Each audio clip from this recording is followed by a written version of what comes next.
Ladies and gentlemen, welcome back to another Goodnight Fables.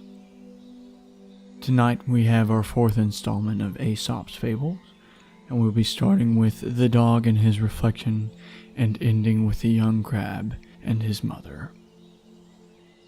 You can find me over at u/goodnightfables at read.gov to get your notifications first, or contact me at contactsleepytime@gmail.com. If you'd like to support me, you can always like and subscribe to the channel here on YouTube, or by following me over on Reddit. Thank you so much as always, please enjoy, and good night. The Dog and His Reflection. A dog to whom the butcher had thrown a bone was hurrying home with his prize as fast as he could go. As he crossed a narrow footbridge, he happened to look down and saw himself reflected in the quiet water as if in a mirror.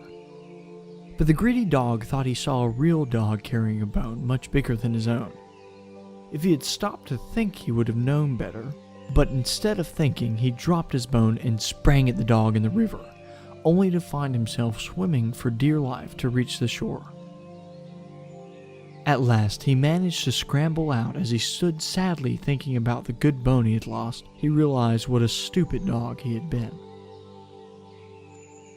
It is very foolish to be greedy. The Fox and the Crow. One bright morning, as the fox was following his sharp nose through the wood in search of a bite to eat, he saw a crow on the limb of a tree overhead.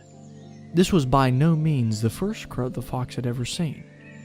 What caught his attention this time and made him stop for a second look was the lucky crow held a bit of cheese in her beak.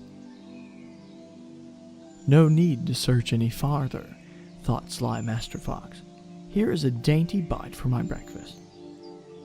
Up he trotted to the foot of the tree in which the crow was sitting, and looking up admiringly, he cried, "Good morning, beautiful creature." The crow, her head cocked on one side, watched the fox suspiciously. But she kept her beak tightly closed on the cheese and did not return his greeting. "What a charming creature she is," said the fox. "How her feathers shine! What a beautiful form and what splendid wings! Such a wonderful bird should have a very lovely voice, since everything else about her is so perfect. Could she sing just one song, I know I would hail her queen of the birds." Listening to these flattering words, the crow forgot all her suspicion, and also her breakfast. She wanted very much to be called Queen of the Birds, so she opened her beak wide to utter the loudest caw, and down fell the cheese straight into the fox's open mouth. "Thank you," said Master Fox sweetly as he walked off. "Though it is cracked, you have a voice sure enough, but where are your wits?" The flatterer lives at the expense of those who will listen to him. The Ant and the Dove. A dove saw an ant fall into a brook. The ant struggled in vain to reach the bank, and in pity, the dove dropped a blade of straw close beside it. Clinging to the straw like a shipwrecked sailor on a broken spar, the ant floated safely to shore. Soon after, the ant saw a man getting ready to kill the dove with a stone. But just as he cast the stone, the ant stung him in the heel, so the pain made him miss his aim, and the startled dove flew to the safety of the distant wood. A kindness is never wasted. The Man and the Satyr. A long time ago, a man met a satyr in the forest, and succeeded in making friends with him. The two soon became the best of comrades, living together in the man's hut. But one cold winter evening, as they were walking home, the satyr saw the man blow on his fingers. "Why do you do that?" asked the satyr. "To warm my hands," said the man. When they reached home, the man prepared 2 bowls of porridge. These he placed steaming hot on the table, and the comrades sat down very cheerfully to enjoy the meal. But much to the satyr's surprise, the man began to blow into his bowl of porridge. "Why do you do that?" he asked. "To cool my porridge," replied the man. The satyr sprung hurriedly to his feet and made for the door. "Goodbye," he said. "I've seen enough. A fellow that blows hot and cold in the same breath cannot be friends with me. The man who talks for both sides is not to be trusted by either. The hare and his ears. The lion had been badly hurt by the horns of a goat which he was eating. He was very angry to think that any animal he chose for a meal should be so brazen as to wear such dangerous things as horns to scratch him while he ate. So he commanded that all animals with horns should leave his domain within 24 hours. The command struck terror among the beasts. All those who were so unfortunate as to have horns began to pack up and move out. Even the hare, who as you know has no horns and so nothing to fear, passed a very restless night, dreaming awful dreams about the fearful lion.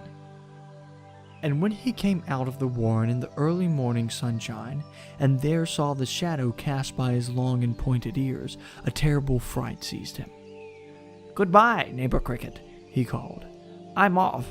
He will certainly make out that my ears are horns, no matter what I say." Do not give your enemies the slightest reason to attack your reputation. Your enemies will seize any excuse to attack you. The Fisherman and the Little Fish. A poor fisherman who lived on the fish he caught had bad luck one day and caught nothing but very small fry. The fisherman was about to put it in his basket when the little fish said, "Please spare me, Mr. Fisherman. I am so small, it is not worth while to carry me home. When I'm bigger, I shall make a much better meal." But the fisherman quickly put the fish into his basket. "How foolish should I be," he said, "to throw you back.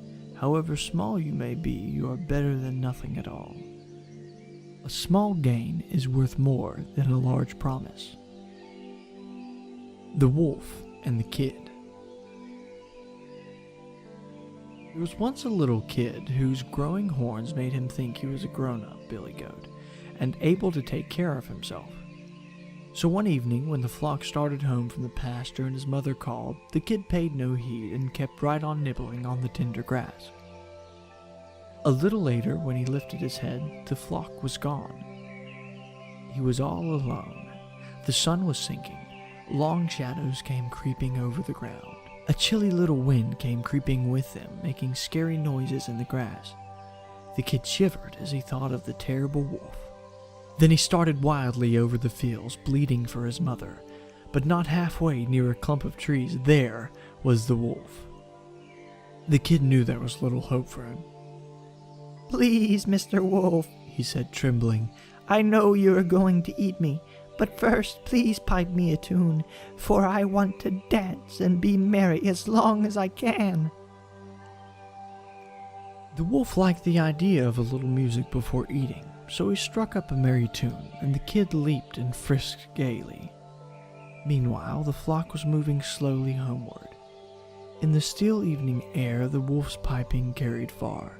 The shepherd's dogs pricked up their ears. They recognized the song the wolf sings before he feasts, and in a moment they were racing back to the pasture. The wolf's song ended suddenly, and as he ran with the dogs at his heels, he called himself a fool for turning piper to please a kid, when he should have stuck to his butcher's trade. Do not let anything turn you from your purpose. The Tortoise and the Ducks. The tortoise, you know, carries his house on his back. No matter how hard he tries, he cannot leave home. They say that Jupiter punished him so because he was such a lazy stay-at-home that he would not go to Jupiter's wedding, even when especially invited. After many years, the tortoise began to wish he had gone to that wedding. When he saw how gaily the birds flew and how the hare and chipmunk and all the other animals ran nimbly by, always eager to see everything there was to be seen, the tortoise felt very sad and discontented. He wanted to see the world too, and there he was, with a house on his back and his little short legs that could hardly drag him along. One day he met a pair of ducks and told them all his trouble. "We can help you see the world," said the ducks. Take hold of this stick with your teeth, and we will carry you far up in the air where you could see the whole countryside. But keep quiet, or you will be sorry." The tortoise was very glad indeed. He seized the stick firmly with his teeth. The two dogs took hold of it, one at each end, and away they sailed up towards the clouds. Just then, a crow flew by. He was very much astonished at the strange sight and cried, "This must surely be the king of tortoises." "Why, certainly," began the tortoise, but as he opened his mouth to say these foolish words, he lost his hold on the stick, and down he fell to the ground, where he was dashed into pieces on a rock. Foolish curiosity and vanity often lead to misfortune. The young crab and his mother.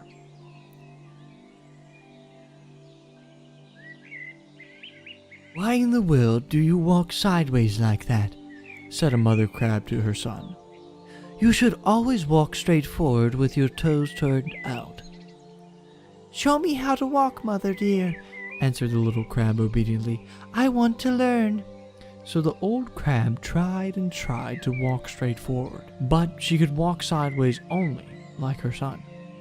And when she wanted to turn her toes out, she tripped and fell on her nose. Do not tell others how to act unless you can set a good example.